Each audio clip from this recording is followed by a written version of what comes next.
This video contains news and analysis related to a recent terror attack in Kashmir. The content may include sensitive visuals and discussions that could be distressing to some viewers. Viewer discretion is advised. We strongly condemn all forms of violence and terrorism. The purpose of the content is solely to inform and create awareness based on verified reports. কি বলবেন এই যে সময়টা কালকে তো ভারতীয় সেনা পাকিস্তানে অ্যাটাক করেছে মানে অপারেশন সিঁদুর যেটা বলছে কি বলবেন এই সময় দাঁড়িয়ে কি মনে হচ্ছে? দেখুন, দুদিন আগে যে নিউজটা পেলাম কি পাকিস্তান থেকে যে রেঞ্জার ধরা গেছে, কিছু একটা উম্মিদ ছিল কি হ্যাঁ এখন হয়তো এক্সচেঞ্জ করবে, ওরা বলবে কি হ্যাঁ গিভ এন্ড টেক আপনি মেরা জওয়ান কো দিজে मैं आपको। কিন্তু কালকে যে জিনিসটা হয়েছে একদম মানে কিছু বলারই মতো নেই কি কি হবে না হবে। কেন কি যেই জিনিস আমরা ভেবেছিলাম হ্যাঁ যুদ্ধ হবে, কিন্তু কালকেই হবে সেই জিনিসটা তো জানা ছিল না। আমরা ভেবেছিলাম ওর আগেই নাকি হয়তো ওরা ইয়ে করে দিয়ে রিলিজ করে দিবে, কিন্তু কালকে কেন মনে করছেন এই সময় তো কূটনৈতিক আলোচনাও চলতে পারে না? ওইটাই আপনি ভাবুন, ও তো ইন্ডিয়াতে নেই, পাকিস্তানে আছে, আর ওর দেশে এত বড় যুদ্ধ হচ্ছে, ওর তো কন্টিনিউ। তো ওরা আমার এখন পজিটিভ কিছু আমি দেখতে পাচ্ছি না যে কি হবে না হবে।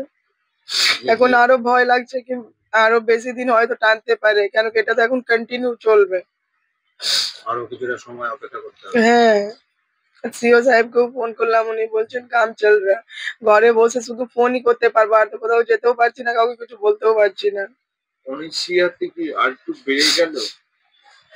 ভয় তো হচ্ছে। দেখুন কালকে যে জিনিসটা হয়েছে সকালের নিউজটা আমি জানতে পেলাম, তারপর থেকে আমি পজিটিভ কিছু কোথাও না শুনতে পাচ্ছি না দেখতে পাচ্ছি। সবাই একটাই কথা বলছে যে এত বড় যুদ্ধ হয়ে গেল, চান্স কম আছে, সবাই এটাই বলছে। সবার কথাগুলো শুনে একটু ভয় লাগছে। মানে আপনার স্বামীকে ছাড়ানোর ব্যাপারে এখন বলছেন কোনো উদ্যোগ সেইভাবে নেওয়া হবে না? দেখুন সবাই তো ওইদিকে আছে, আমি হ্যাঁ ওইদিকে চলে গেছে। কেন কি আমি ভেবেছিলাম ওর আগে ওনাকে হয়তো রিলিজ করে দিবে, কিন্তু কালকে এই জিনিসটা হয়ে গেছে। এখন কার কাছে কথা বলবো কি বলবো কিছু বুঝতে পারছি না। আজকে কি ফোন টোন করেছিলেন? না না, সিওর সাথে কবে কথা হলো? সিএস সাহেবকে সোমবার ফোন করেছিলাম, ওনারাও আমার নাম্বার নিয়ে রেখেছিল, হ্যাঁ জানানো হবে। একবারও কেউ ফোন করেনি আমাকে। এই আজকে বুধবার, আজকে 8 দিন হয়ে গেল। আমি বুধবার সিও আগে বুধবার কি আমি সিও সাহেবকে দেখা করেছিলাম, আজকে 8 দিন হয়ে গেল, কোনো খবর নেই, কোনো ফোন নেই, কিছু না। 7 দিন টাইম দিয়েছিলেন। হ্যাঁ, পাঞ্জাব আর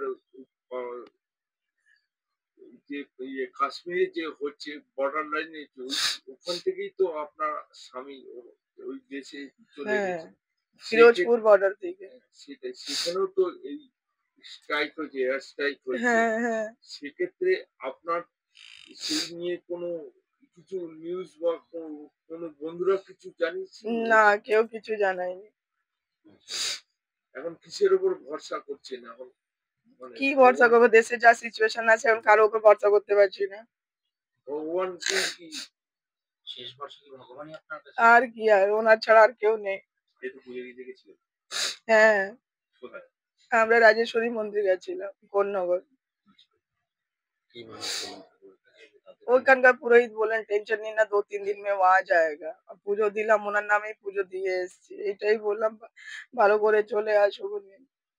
সবাই একটা কথা বলে সেভ, আরে আমি ভাবি সেভ আছে ঠিক আছে, কিন্তু আমার ইন্ডিয়াতে তো নেই সেই মানুষটা। কিন্তু পাকিস্তানে কি অবস্থায় আছে না? হ্যাঁ, এটা তো আমরা দেখতে পাচ্ছি না। গতকাল আপনাদের বাড়িতে সরকারি আধিকারিক তারা কেউ এসেছিলেন, জানিয়ে গেছেন এরকম কিছু? ওনারা বলছেন ম্যাডাম মমতা দিদি আছেন যে সিএম আমাদের স্টেটের, ওনার সাথে অ্যাপয়েন্টমেন্ট রাখবেন, ওনারা একটা মিটিং দিবেন আমাকে। আমি ওনাদেরকে রিকোয়েস্ট করেছি কি আমি 10 মিনিটের জন্য দিদির সাথে নিজের ইচ্ছাটা বলতে চাই, এইরকম হয়েছে আপনি একটা অ্যাকশন নিন। কেন কি আমাদের তো কেউ কথা শুনছে না, মেবি উনি কিছু করতে পারবেন। কবে যেতে পারেন বা কবে বলেছে 2-3 দিনের মধ্যে জানাবে ওরা। আপনি কিভাবে ইচ্ছাটা প্রকাশ করলেন, জানাবেন? আমি বললাম যে স্যার দেখুন আমরা তো এখানে সবাই আপনারা আসছেন, কিন্তু একবার আমি স্টেটের যে সিএম ম্যাডাম আছেন মমতা দিদি, ওনার সাথে একবার দেখা করতে চাই। তো উনি ওনারা ডিনাই করেনি, বলছে ঠিক আছে 2-3 দিন সময় দিন, আপনাকে অ্যাপয়েন্টমেন্ট দেওয়া হবে। হ্যাঁ কালকে এসেছিলেন। বিবেক গুপ্তা বলছিলেন, বড় বাজারের এমএলএ মনে হয় উনি। যে পরিস্থিতি এখন বর্তমান আছে কি মানে কি বলবেন এই যুদ্ধ আজকে আমার যুদ্ধটা কি মনে করেন যে ভারতবর্ষের ক্ষেত্রে করা উচিত? পাকিস্তান যে হারে এইভাবে সন্ত্রাস চালাচ্ছে, এতজন লোককে, নিরীহ লোককে খুন করা হলো। এবং শুধু তাই নয়, আপনার স্বামীকেও যেভাবে আটকে রেখেছে পাকিস্তান, সেটাও তো একটা বড় ব্যাপার। জবাব দেওয়া তো দরকার ছিল। কি বলবেন এই বিষয়ে? দেখুন যে ঘটনাটা ঘটেছে সেটা তো সত্যি একটা ওটা তো ইয়ে ছিল না, মানে কোনো মানেই না। ওটা ও যার 27 লোক যে মারা গেছে ওদেরও ফ্যামিলি তো কন্টিনিউ মোদিজিকে প্রেশারই দিচ্ছে বদলা লিজে, বা ওটাও করা উচিত ছিল। কিন্তু দেখুন আমার আজকে বর যদি ওখানে না ধরা পড়তো তাহলে তো আমিও এটাই চেষ্টা করতাম कि कैसे भी करके उनको अरेस्ट किया जाए, चाहे পানিশমেন্ট দেয়া যায়। কিন্তু মেইন প্রবলেমটা হচ্ছে এখন আমার হাজবেন্ড ধরা পড়েছে, ওনারও একটা টেনশন আছে। ও যে মারা গেছে সেটাও জন্য একটা আছে। দেখুন এটা তো মানে খুবই খারাপ হয়েছে জিনিসটা। এটা মানে না হওয়ার মতো নিয়ে যাওয়ার। একটা মানুষ কোথাও ঘুরতে গেছে। হঠাৎ ওকে কাস্ট জিজ্ঞেস করে মেরে দেওয়াটা, এটা তো সত্যিই আমাদের হিন্দু কাস্টের একটা আছে।